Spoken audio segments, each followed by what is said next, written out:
iconic and haunting, the Big Daddy and Little Sisters of Bioshock immediately captivated the public's imagination. Big Daddy encounters defined the Bioshock experience, creating new mechanics and techniques that had not been seen before in gaming.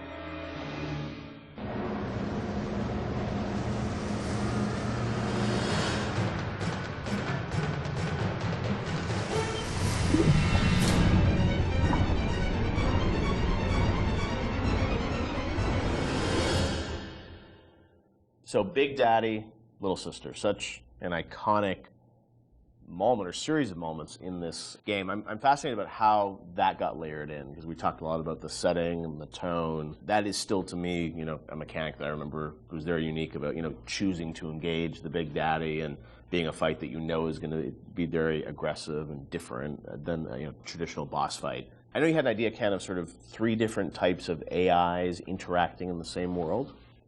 Yeah, we were sort of like I was trying to think of like AIs you hadn't seen before, and this was still pretty early. Like 10 years ago, a lot's changed in 10 years. So like AIs were still pretty much enemies who saw you and came after you. Zigzag, shoot. Yep, and then that was really the focus, is how you make them, you know, use AI better at you. You know, so I started thinking about, are there more primal behaviors to think about? And I was watching a nature show one day, you know, these typical nature shows, and it's like observe the mother tiger taking care of her young, you know, one of those kind of things. And I realized that we don't even need a narrator on those shows. We understand certain behaviors just by looking at them. They're very primal, like somebody protecting their young, the predator-prey behavior. Those things were you don't need dialogue for that. And AIs at that point, we didn't have the ability to do a lot of sort of, you know, smart AI. Yeah. So I said, what if their behaviors are just very primal, and we can model those behaviors? So aggro rules is something we knew we can model, right? You know, how does an AI aggro on you? What are the rules for that? Could they make a aggression display rather than just attack? And can another character appear afraid and hide behind the skirts of another character? And we started talking about these things. And the Big Daddy became very quickly, the actual form of the Big Daddy became very quickly as sort of this protector creature. The Little Sister took a lot longer, ironically, even though it's a much simpler notion in a lot of ways. The initial idea came out of sort of watching a nature show, and we're trying to work within our constraints of making, we couldn't make super complex AIs.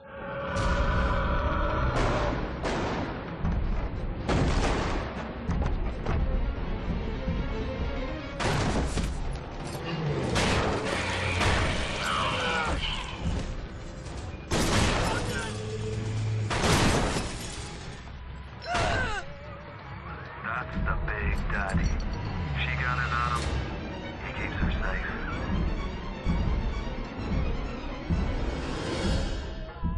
Because when we first got the system up and running, this is before the play test, we weren't really thinking about player facing these things.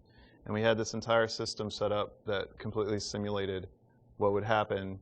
And you'd play through the vertical slice, and you walk into a room and everybody's dead, because the system would work perfectly. And you weren't there to see the fight. Yeah. And we track they weren't called Little Sisters at the time, but we track how much they were harvesting, and it was all like a Command and Conquer level simulation. Yeah. And players didn't care or notice. Yep. And so we just abandoned all that stuff. Yeah, so that took us a step towards, you know, how do we present this to the player, then how do we make the gatherers, which we called them at the time before Little Sister design came on, like how do we make them empathetic towards the player? How do we make the player want to engage with that? Because at the time they were just slugs. Right. So which is a That's horrible right, design. Originally were slugs, right? Yeah. Not actually.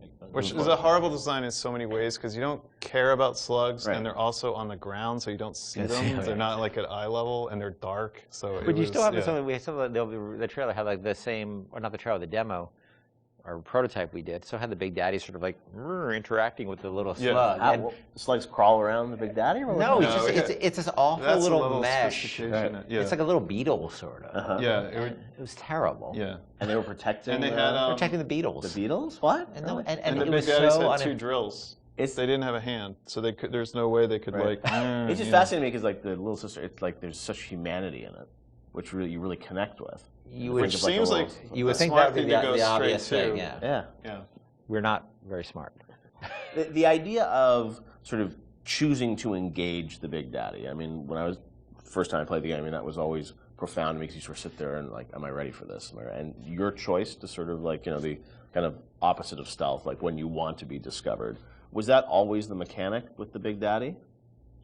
Yeah, the idea was that they would have very particular rules about engaging with you that were entirely dependent on how you, the threat level towards, not them, towards their creature they were protecting. Yeah, that was set, and then as you worked through it, I'm sure there were conversations about how difficult do we make these fights and sort of the balancing of that, and even, you know, with the game, you don't start off with a Big Daddy fight. It's a little ways into the game until you actually get to that. So that was sure debated. You actually encounter the notion of Big Daddy and Little Sister many times before you actually are freed into an arena where you can actually fight them. You see them sneaking out, pipes. You see them. You see them walking down a hall. You see the first time you see Little Sister, she's harvesting, and then you see the Big Daddy come and protect her.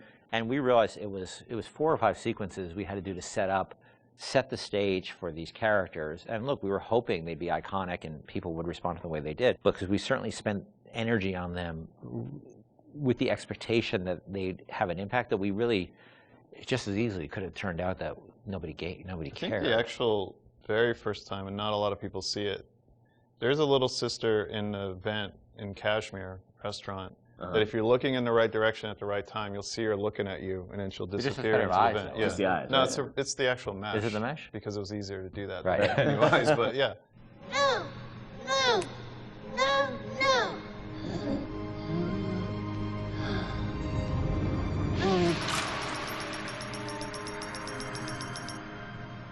Thank you. The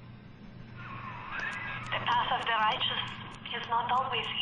The thing as you play through the game, you know, I think the moments with those sort of encounters certainly stand out to the player. For you guys, as you were developing it, was there a debate about how often to sort of have those encounters? Like, you know, like how many Big Daddies would there be? How would that play out? I mean, was that something that sort of changed as you? No, I think we decided there would be 3. I think it was 3 per level. So 3 and 2 in smaller levels. We did have a third Big Daddy that was mostly finished, but we couldn't make it fun. Like that last 10% of an AI is always like, where's the fun? Like, how do you really make it fun? I think they put it into Bioshock too, didn't they? They might have, yeah. They might have, I don't know. But, you know, it was fully rigged, fully animated, but we just didn't have the time we needed to really, really polish it, so we ended up shipping with the Bouncer and Rosie.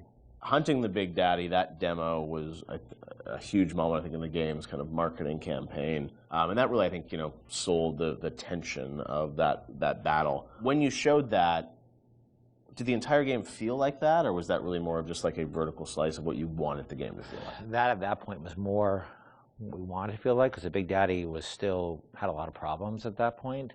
But we were confident we could do that. Like, we wanted to make sure that was an experience we could deliver on. And it was like it functioned, but it would do really weird things. Like, it had this tendency at the time to, if you did the wrong thing, that it would turn into basically a super ball and start like a tiny little super ball.